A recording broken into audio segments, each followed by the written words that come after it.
Student grade 10 हम शुरू कर रहे हैं चैप्टर नंबर 9 ट्रांसपोर्ट, जो कि हमारा लास्ट चैप्टर है। तो सबसे पहले हम देखेंगे कि ट्रांसपोर्ट कहते कि ट्रांसपोर्ट बेसिक मतलब होता है एक चीज़ को प्रोवाइड करना, कोई भी पाथवे यूज़ करके दूसरी चीज़ तक पहुंचा देना। तो स्टूडेंट हम यहाँ से डायरेक्ट करेंगे कि water is a vital to plant life, it is necessary not just for photosynthesis and turgor का मतलब होता है कि वो उसकी जो शेप है वो मेंटेन रहता है, तरोताज़ा रहता है। But much of the cellular activities occur in the presence of water molecules and the internal temperature of the plant is also regulated by water. Land plants get water remainder from soil after absorption by the roots. These water remainders have to be transported to the aerial parts of the body, मतलब जो उसके leaf हैं, flower हैं, उन तक पहुंचाने के लिए भी ज़रूरी, क्योंकि आपको पता है स्टूडेंट्स के जो प्लांट्स हैं वो पानी को एब्जॉर्ब करते हैं विया ये रूट्स, लेकिन पानी को ऊपर तक ट्रांसपोर्ट करना होता है, जिसको आप स्टूडेंट्स यू नो कि xylem vessels is responsible for that. तो वो उसको नीचे से ऊपर के रूट टिप्स से लेकर लीफ टिप्स तक पहुंचना होता है। तो हम देखेंगे कि ये कैसे होता है। Similarly, during photosynthesis, food is manufactured in leaves, and this food is transported to the other parts of the body by the fertilization and storage. और आप स्टूडेंट्स यू नो कि जो लीफ है वही फूड मेकिंग फैक्ट्री होती है, तो जो लीफ है वही उससे फिर फूड जो है वो सारी बॉडी तक दस्तयाब होती है। All the plants except for mosses and liverwort, students ये ब्रायोफाइट्स हैं, यानी छोटे पौधों में शुमार की जाती है जिनके अंदर प्रॉपर जाइलम फ्लोएम वेसल्स नहीं होते, वस्कुलर बंडल्स नहीं होते, have developed complex vascular system that move water and food throughout the plant body. These vascular tissues are called xylem and phloem. तो जितने भी प्लांट्स हैं सिवाय मोसेस और लिवर वॉट्स के, ये जैसे मैंने बताया कि ब्रायोफाइट्स में शुमार होते हैं, यानी ये वो प्लांट्स हैं जिनके अंदर प्रॉपर वस्कुलर सिस्टम नहीं है। बाकी सारे प्लांट्स में ये सिस्टम अवेलेबल है। जो जाइलम टिश्यू जो है वो वाटर को ट्रांसपोर्ट करता है from roots towards the aerial part of the plant body, and phloem जो है वो फूड को ट्रांसपोर्ट करता है from leaf to all plant body. तो इनका जो रास्ता है वो उलट है, जाइलम का रास्ता नीचे से ऊपर को जाएगा वाटर, और फ्लोएम जो है वो लीव्स का जो फूड प्रिपेयर हो रही पूरी बॉडी में नीचे ऊपर से नीचे तक डिस्ट्रीब्यूट होना शुरू होती है। We will go through the whole section of transport in plants through three concepts. First, we will see how roots take up water and ions from the soil, and then we will go through the phenomena that is principally responsible for the transport of the absorbed water and salt transpiration. In the last section we will see how the transport of water and salt and food is carried out. तो student basic आपने यहाँ तक करना है। फिर इसको water and ion Uptake कैसे होती है स्टूडेंट, जैसे हमने कहा कि रूट्स रिस्पॉन्सिबल है for the Uptake of water, तो अब हम देखेंगे कि ये इसको थोड़ा और एलाबोरेट करके देखेंगे। In addition to anchoring the plant, इन प्लांट को मजबूती से जकड़े रखने के लिए जो जहाँ रूट का काम है कि सॉइल में जकड़े रखे उसको, roots perform two other vital functions. तो first, they absorb water and salt from soil, and secondly they provide conducting tissues for distributing these substances to the tissue of the stem. तो अब हाँ यहाँ पे पहला है कि वो साल्ट और वाटर को एब्जॉर्ब कर रहे हैं, दूसरा कंडक्टिंग टिश्यूज़ जैसे कि जाइलम फ्लोएम की बात कर रहे हैं कि वो कह रहे हैं कि वो प्रोवाइड कर रहे हैं कि वो स्टेम के टिश्यूज़ तक प्रोवाइड कर सकें। तो रूट्स के साथ डायरेक्ट स्टेम भी आ रही होती है। Before going to the role of roots in the uptake and transport of water and salt, we must refresh our knowledge of the internal structure of root. Student आप यहाँ तक करेंगे।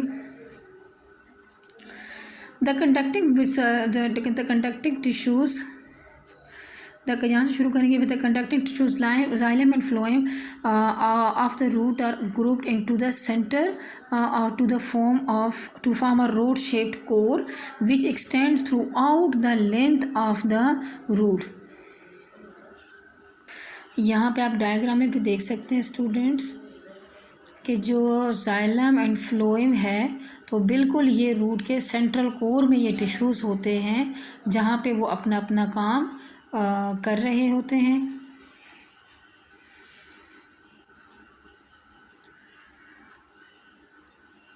Outside the conducting tissues, there is a narrow layer of a thin-walled cells, the pericycle, a single layer of cells, the endodermis surround the pericycle layer. The remaining tissue of the root consists of a broad zone of large thin-walled cells making up the cortex, and the cortex is bounded on the outside by a single layer of epidermal cells. Root also have a cluster of tiny root hairs which are actually extension of the epidermal cells. इस diagram को गौर से देखें तो ये xylem tissue है और उसके बाहर फ्लोएम टिश्यू है। इसके बाद पेरिसाइकिल को किसने सराउंड किया हुआ है? एंडोडर्मिस के बाद आते हैं कॉर्टेक्स की लेयर है, यानी यहाँ पे ऐसे सेल्स हैं जो कि थिन वॉल्ड हैं लेकिन बड़े बड़े सेल्स होते हैं और ये मल्टी लेयर्ड होते हैं, ये ज़्यादा लेयर्स में होते हैं। और पेरिसाइकिल एंडोडर्मिस के जो सेल हैं वो सिंगल लेयर होते हैं और इसके बाद इनको कवर किया होता है सिंगल लेयर ऑफ एपिडर्मिस में। और यहाँ पे जो आपको एक्सटेंशंस जिसको रूट हेयर्स कहा जाता है तो ये असल में एपिडर्मिस की ही एक्सटेंशंस होती हैं। तो होपफुली स्टूडेंट अब आपको समझ में आ गई होगी कि इसकी जो क्रॉस सेक्शन है वो किस तरह होती है।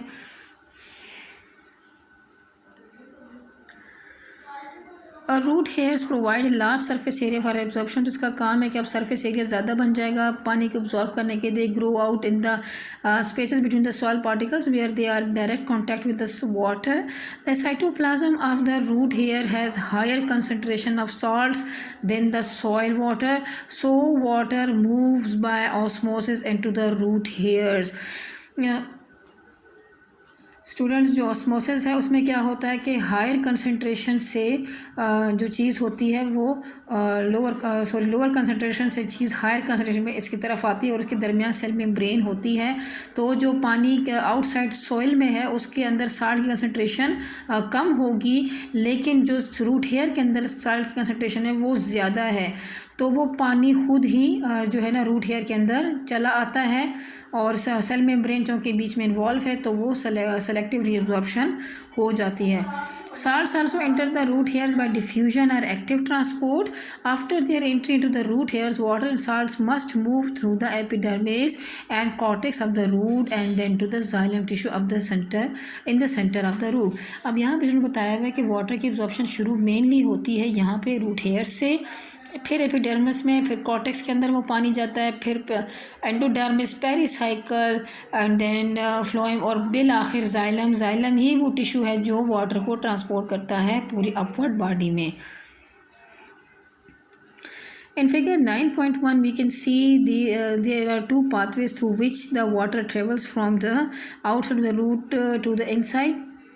The first of these pathway is the apoplast pathway in which the water travels along the cells walls and through the intercellular spaces to reach the core of the root. यहाँ पे देख सकते हैं स्टूडेंट्स कि दो तरह से है कि या तो पानी यहाँ से आएगा और सेल वॉल के ऊपर से गुजरते और मतलब अगर हम इसको मान लेते हैं कि ये रूट का स्ट्रक्चर है, ये एपिडर्मल सेल्स है, कॉर्टेक्स है, पेरिसाइकल एंडोडर्मिस, फिर पेरिसाइकल हो और अंदर जाइलम फ्लोएम टिश्यूज़ हैं, तो फिर दो तरीक़ों से होता है जिसका एक का नाम लिखा हुआ है एपोप्लास्ट और एक का है सिम्प्लास्ट।